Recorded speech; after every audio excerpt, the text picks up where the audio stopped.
แต่ละมือแต่ละวันบ่มีหยังพี่น้องคอนเทนต์ขึ้นมานี่ปุ๊บอ๋อนี่ก็คือจอมยุทธจอมยุทธไม่เฉพาะตัวตอนนี้สิปะทะซิ่งกันอยู่ที่เมืองประเทศไทยบวกขาววัดสามิถือว่าโจแน่นอนมือนี้เนี่ยซอกสนามมา8 ไฟบ่เคยเสียนี่ก็คือจอมยุทธถือว่าสนามมานี่สนามนอกมา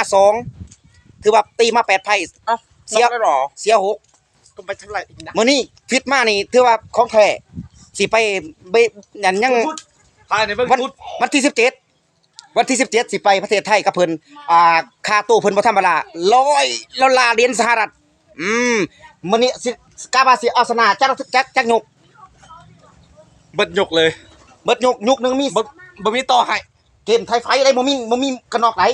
บ่มีกันนอกเบิ่งตามนี่เลยบ่มีกันนอกถือว่าอันเจอได้เด้อดิถือว่ายุคนี้นี่ปีนี้ชนะแน่นอนบ่แม่นแซมเก่าสิมาเอาแซมเก่าในสปปลาวอยากซกกับไผเป็นครั้งแรกอยากสกกับเสื้อแดงว่ะมันเห็นแล้วมันแบบ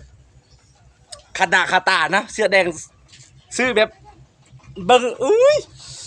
เนาะถ้าผู้ใดอยากชกอยากตีน้ำหนักเดือนนี้น้ำหนักขนาด67กิโลกรัม70 โลแต่ว่าคันว่าผู้ใดอยากชกทักมาว่าสงสัยได้อะไรเริ่มพัดบ่อันตอก70 โล